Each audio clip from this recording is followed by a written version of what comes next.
Praise lord. అందరికీ వందనాలు. యేసుక్రీస్తు నామంలో క్రైస్తవులకు క్రైస్తవేతరులకు కూడా వందనాలు తెలియజేస్తున్నానండి. ఈ సమయాన మీ ముందుకు రావడానికి ఒక ముఖ్యమైన కారణంతో నేను వచ్చాను. విషయం ఏమిటంటే, మనము వింటున్నాం, బైబిల్ చెప్తుంది అంత్యకాలంలో అపాయకరమైన దినాలు వచ్చున్నవి అని అంటున్నారు. వచ్చినో కాదు, వచ్చేసాయని మనం చూస్తున్నాం. మీ మటుకైతే ఎలా ఉన్నదో నాకు తెలియదు, కానీ నేనైతే ప్రతి క్షణము భయం పుడుతుంది. ఏ క్షణము, ఏ నిమిషం, ఏ వార్త వింటున్నామా. ఆడపిల్లల విషయంలో చాలా భయంకర భయాందోళనలు మనము చూస్తున్నాం. ఇప్పుడు కలకట్టాలో ఒక డాక్టర్, జూనియర్ డాక్టర్ విషయంలో జరిగిన ఆ సంఘటన మనం విన్నాం. ముఖ్యంగా ఆడపిల్లలు అనేవారు దీన్ని గమనించాలి. వినేటప్పుడు ఆడవాళ్ళుగా మాకు చాలా భయం పుడుతుంది, కానీ సమాజంలో ఈరోజు ఆడపిల్లలకి భయం కనిపించట్లేదు.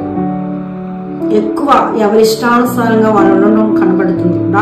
డాక్టర్ చూస్తున్నప్పుడు, జూనియర్ డాక్టర్ గారు చూసినప్పుడు ఆమె చక్కగా కొన్ని తనున్న క్యాంపస్లో ఏవైతే వ్యతిరేకంగా జరుగుతున్నాయో అన్ని విషయాల్లో పోరాడినట్టు మనం చూస్తున్నాం. పోరాడి తనకు ప్రమాదం ఉంది అని తెలిసినప్పుడు కూడా తన ధైర్యంగా నిలబడి దానికోసం పోరాడాలనుకున్నప్పుడు తన మీద ఎంతో అత్యాచారం చేశారు. అది మనం చూస్తున్నాం. ఈ సంఘటన మనం వినేటప్పుడు గుండెల్లో భయం పుడుతుంది. కానీ నిజం చెప్తున్నాను, దేవుని సేవకురాలుగా అసలు ఆడపిల్లలకు భయం కనిపించలేదండి. రోజు ఆడపిల్లల్లో ఇష్టానుసారమైన జీవితాలు, వారి ఇష్టం వారికి కనబడుతుంది. తల్లి మంచి చెప్పినా వినిపించట్లేదు. ఆడపిల్లల్ని బ్రతిమలాడి చెప్తున్నాను ఈ మాటలు, కొంచెం జాగ్రత్తగా ఉండమని. తల్లిదండ్రులు ఎంతో భయం చెప్పినప్పుడు తల్లిదండ్రులు తక్కువ అంచనా వేస్తున్నారు. సమాజంలో పెద్దవాళ్ళు ఏదైనా మంచి చెప్పినప్పుడు సమాజంలో పెద్దవారు వీళ్ళు పాతకాలపు మనుషుల్లే, మాలాంటి సేవకులు చెప్పినప్పుడు బైబిల్లో అన్నీ చెప్తా ఉంటారు, వీళ్ళకి ఏం పని పాటు లేదని తీసి పారేస్తున్నారు. కానీ తర్వాత ఏమవుతుందో తెలుసా, అత్యాచారానికి గురవుతున్నారు భయంకరంగా. ఆ జూనియర్ డాక్టర్ కోసం మనం వినేటప్పుడు ఆమె చక్కగా మంచి ఇంటెలిజెంట్ గా నేను ఒక న్యూస్ లో విన్నా. అలాంటి అమ్మాయిని పట్టుకొని తనేంటంటే అంతకు ముందు 4 డాక్టర్స్ తో కలిసి రాత్రి 12 అప్పుడు భోజనం చేసి కలిసి కొంత సమయం ఉన్నట్టు నేను విన్నా అనమాట. ఆ సమయం అయిపోయిన తర్వాత ఆ అమ్మాయి ఒంటరిగా ఉండటం, అందరూ కలిసి మలిసి ఉన్నవారే, రోజు కలిసి తిరిగిన వారే, తెలిసిన జూనియర్ డాక్టర్స్ తనతో ఉన్నారు. ఉంటూ తను ఒంటరిగా ఉండమని గమనించిన తర్వాత వారితో ఉన్న సీనియర్ డాక్టర్, కొంతమంది జూనియర్ డాక్టర్స్ ప్లస్ బయటి వాళ్ళు కలిసి అమ్మాయిని అత్యాచారం చేసినట్లు మనం వింటున్నాం. ఒక్కొక్క రోజు ఒక్కొక్కటి వింటున్నప్పుడు ఏంటి, ఒక ఆడపిల్ల మీద ఎంత పగ మనుషులకి అనిపిస్తుంది మాకు. తర్వాత ఆడపిల్ల కాలేజ్కి వెళ్ళి ఇంటికి వెళ్ళగలదా అనుకొని భయపడుతున్నాం. కానీ ఈరోజు ఆడపిల్లలకి భయం లేకుండా చాలా విచ్చలవిడిగా ఉంటున్నారు. వారు బట్టలు వేసుకునే విధానం బాగోట్లేదు, వారు మాట్లాడే విధానం బాగోట్లేదు. వారు ఎక్కడికి, కాలేజ్కి వెళ్తున్నారా, ఇంటికి వెళ్తున్నారా, లేకపోతే ఇంకేదైనా పని మీద బయటకు వెళ్తున్నారా, నమ్మకంగా వెళ్ళి నమ్మకంగా రావట్లే. దేవుని సేవకురాలుగా నేను ప్రయాణం చేస్తున్నప్పుడు అక్కడ చూసినప్పుడు ఒక ఆడపిల్ల, 4 మగవాళ్ళు కొంచెం చీకట్లో ఉంటుంటా ఉంటారు. తర్వాత 2 ఆడపిల్లలు, ఒక మగపిల్లడు, ఒక ఆడపిల్ల, ఏం కాకుండా కొంచెం లోన్లీ ప్లేస్ లో నేను చూస్తూ ఉంటాను. వీళ్ళకి ఎంత ధైర్యము ఇలాగా వచ్చేస్తున్నారు అని అనిపిస్తూ ఉంటుంది. ఆ మధ్య కాలంలో ఒక 16 ఇయర్స్ అబ్బాయిలు, 3 అబ్బాయిలు, ఒక చిన్న అమ్మాయిని, చిన్న బాల్యంలో ఉన్న పాపని అది అత్యాచారం చేసి ఒక వాగులో పడేసినట్లు మనం చూస్తా ఉన్నాం. అంటే ఎక్కడ సమాజంలో ఆడపిల్లకి రక్షణ లేదు అని మనకు తెలిసినప్పుడు, రక్షణకు అనుకూలంగా మనం లేకుండా డ్రెస్ వేసుకునే విధానము, నుంచునే విధానము, మాట్లాడే విధానము, అంత విషయంలో ఆడపిల్లల్లో తక్కువగా కనబడుతున్నారు, ఇష్టానుసారంగా కనబడుతున్నారు.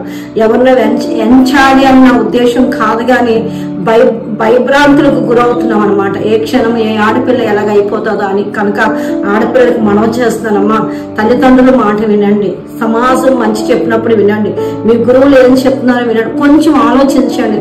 ఎందుకో తెలుసా, మీ జీవితాలు పాడైపోతున్నాయి. ఇప్పుడు ఆ జూనియర్ డాక్టర్ వాళ్ళ మమ్మీ డాడీ ఏమై ఉంటారో ఒకసారి ఆలోచించండి. ఎంత కష్టపడి చదివించారు, ఎన్ని ఆశలు పెట్టుకున్నారు ఆ బిడ్డ మీద. ఈ రోజు ఆ బిడ్డ పరిస్థితి ఏంటో చూడండి. అమ్మాయి ఒకటే కాదు, జరుగుతున్నాయి, ఇంకా జరుగుతున్నాయి, చాలా దిక్కులు చాలా జరుగుతున్నాయి. మన ముందు కూడా చాలా, మన కాలేజీలో, మన స్కూల్లో, మన చుట్టుప్రక్కల అనేకమైన జరుగుతున్నప్పుడు ఆడపిల్లగా నీకు ఒక బాధ్యత ఉంది. భయపడాలా, తర్వాత విధేయతగా ఉండాలా, లోబడాలా. నీ ప్రాణాలను నువ్వు రక్షించడానికి ఫైట్ చేస్తే రక్షించబడవు. నీ ఉద్దేశాలు మార్చుకుంటే రక్షించబడతాం. వెళ్ళకూడని చోటుకి వెళ్ళకూడదు, చేయకూడని పనులు చేయకూడదు. ఎలా ఉండాలో అలా ఉండాలా. సమాజానికి అనుకూలంగా నడుచుకునేటప్పుడు కాస్త కోస్తైనా మనకి రక్షణ కలుగుతుంది. ఇలాంటి పరిస్థితులు మనం అనేక దగ్గర చూస్తున్నాం కనుక ఆడపిల్లలు చాలా జాగ్రత్తగా ఉండాలని మన మనస్సాక్షి మనం చెప్తుంది. మనం వెళ్ళకుంటున్నాము, అమ్మ దగ్గర చెప్తున్నావు కాలేజ్కి అని, నువ్వు డైరెక్ట్ గా కాలేజ్కి వెళ్ళట్లేదు, కాలేజ్ నుంచి నువ్వు ఇంటికి కూడా రావట్లేదు, కొన్ని ఇంటికి వెళ్ళి హోటల్కి వెళ్తున్నావు, హోటల్కి కూడా వెళ్ళట్లేదు, నువ్వు ఎక్కడికి వెళ్తున్నావో నీకు తెలుసు. మేము అరకు నుంచి వైజాగ్ ప్రయాణం చేస్తాం. ఇది బాగా ఘాటి స్థలము. ఈ స్థలంలో చూసిన చాలా మంది ఆడపిల్లలు స్కార్ఫ్ కట్టుకొని మగపిల్లలు వెనకాతల కూర్చొని ఎలా వస్తుంటే మా గుండెలు గతుకు మనిపోతా ఉంటాయి. అలాగే ఎంతో మంది సిటీలో చూసినప్పుడు ఇష్టానుసారంగా, ఎందుకో చెప్తున్నానో తెలుసా, ఒక ఆడపిల్ల తల్లిగా లేకపోతే ఒక దైవ సేవకురాలుగా నేను చెప్తున్నాను, ఏ బిడ్డలు కూడా అనవసరంగా వారి జీవితాలు నాశనం చేసుకోకూడదు. ఒకటి, దేవుడు మన కోసం రక్తం కార్చాడు. రెండోది, మీ తల్లిదండ్రులు మీకోసం కష్టపడి మిమ్మల్ని ఏదో ప్రయోజనం చేయడానికి వారి వెనకాతలు ఎన్నో త్యాగాలు ఉన్నాయి. ఇది ఆడపిల్లలు గమనించవలసిన విషయం. ఇప్పుడు నినాదాలు చేస్తున్నాం జూనియర్ డాక్టర్ కోసం, ఇంకేదో చేస్తున్నాం. పోయిన ప్రాణం తిరిగి రాదు. నాకంటే నేను తనను తక్కువ అంచనా వేయట్లేదు, తన ధైర్యానికి మెచ్చుకుంటున్నాను. కానీ తనను కూడా వదలలేదు, నిజాయితీగా పనిచేసింది. ఆ చుట్టుప్రక్కల వారిని నమ్మిందండి. వీళ్ళందరూ నాకు కో డాక్టర్స్ కదా అని నమ్మారు, కానీ వాళ్ళు కూడా అమ్మాయిని నమ్మకంగా లేరు. ఇప్పుడు నువ్వు ఎవరితో వెళ్తున్నావో వాళ్ళు నువ్వు నమ్ముతున్నావు, కానీ వాళ్ళు ఎలాంటి వారో నీకు అర్థం కావట్లేదు. ఒక క్షణంలో నేను మాయం చేసేస్తున్నాను, నడిపేసి వదిలేస్తున్నాను. అది మా బాధ. కనుక అర్థం చేసుకోండి. ఈ మెసేజ్ ఎవరైతే వింటున్నారో తల్లిదండ్రులుగా మీ బిడ్డలకి చెప్పండి. ఒక యవ్వనస్తులు వింటే భయపడండి. అలాగే మగపిల్లల విషయాలకు వచ్చినప్పుడు ఈరోజు 13, 11, 12 సంవత్సరాల పిల్లలకు కూడా తెలియని విషయాలన్నీ తెలిసిపోతున్నాయి. ఎందుకో తెలుసా? ఫోన్ ఇస్తున్నారు తల్లిదండ్రులు చిన్నప్పటి నుంచే. ఫోన్లు ఇచ్చి వీళ్ళు ఇష్టం ఇచ్చినప్పుడు ఉండేటప్పుడు ఆ ఫోన్ లో ఏమున్నాయో అవి చూడటానికి ఇష్టపడుతున్నారు. 13 సంవత్సరాలు 16 సంవత్సరాల కుర్రాడు 7 సంవత్సరాలు 8 సంవత్సరాల అమ్మాయిని పాడు చేస్తున్నాడు. మనం చూస్తున్నాం. వాళ్ళ లైఫ్ ఏమవుతుందండి? సమాజం అంటుంది ఉడిపోసిమంటుంది వారికి. ఎంతమంది యవ్వన మగపిల్లలు, చంటి పిల్లలు ఉరికంబానికి ఎక్కిపోవడానికి సిద్ధంగా ఉంటుంది. మగపిల్లలకు కూడా ఒక మాట చెప్తున్నాను, నాన్న మీ ఇంట్లో అక్కలు ఉన్నారు, చెల్లెలు ఉన్నారు. అక్కని చెల్లి ఏ ఉద్దేశంతో చూస్తున్నావో మీ ముందున్న ఆడపిల్లలు కూడా అదే ఉద్దేశంతో చూడాలి. నువ్వేదో చూడకుండా రహస్యాలు చూస్తున్నందుకు ఆ రహస్యాలు చూసావని ఏదో ఒక ఆడపిల్ల సింహాలలాగా, క్రూరలుగా, రాక్షసుల్లాగా ఆడపిల్లల మీద పడిపోకూడదు. ఆ తర్వాత నువ్వు అనుకుంటున్నావు అది పాడవుతుందని. కాదు, నీ జీవితం కూడా పాడైపోతుంది. మీ తల్లిదండ్రులు కూడా వేదనతో ఉంటున్నారు. చాలా వేదనకరమైన పరిస్థితులు మనం చూస్తున్నాం సమాజంలో. ఇప్పుడు చాలా మంది ఏం చెప్తున్నారంటే ప్రొటెక్షన్ కోసం ఫైటింగ్ నేర్చుకోండి, లేదా అవన్నీ ఉండడం తర్వాత ముందు నువ్వు అయిపోయిన తర్వాత నలుగురు మగపిల్లలు ఒక ఆడపిల్ల మీదకి వస్తే ఆ అమ్మాయి ఏం ప్రొటెక్షన్ చేయగలదండి వాళ్ళు? అదే తన విధానం. వెళ్ళకుండా చోటు వెళ్లకుండా ఉంటే, ఆ డ్రెస్ మంచిది వేసుకుంటే, పేరెంట్స్ కూడా వెళ్తే, పెద్దల మాట వింటే ఆ ప్రమాదం నుంచి తప్పించబడుతుంది. ప్రొటెక్షన్ అనేది మన హృదయాల నుంచే బయటికి రావాలి. కనుక ఈరోజు ఎవరిని నమ్మకూడదండి. తండ్రి నమ్మకంగా లేడు, చూస్తున్నాం.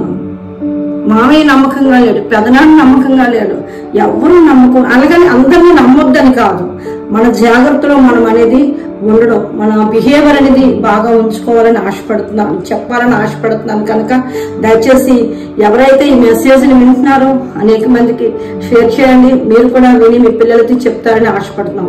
దేవుడి చిన్న మాటలు దీవించిన గాక. ఆమెన్. God bless you.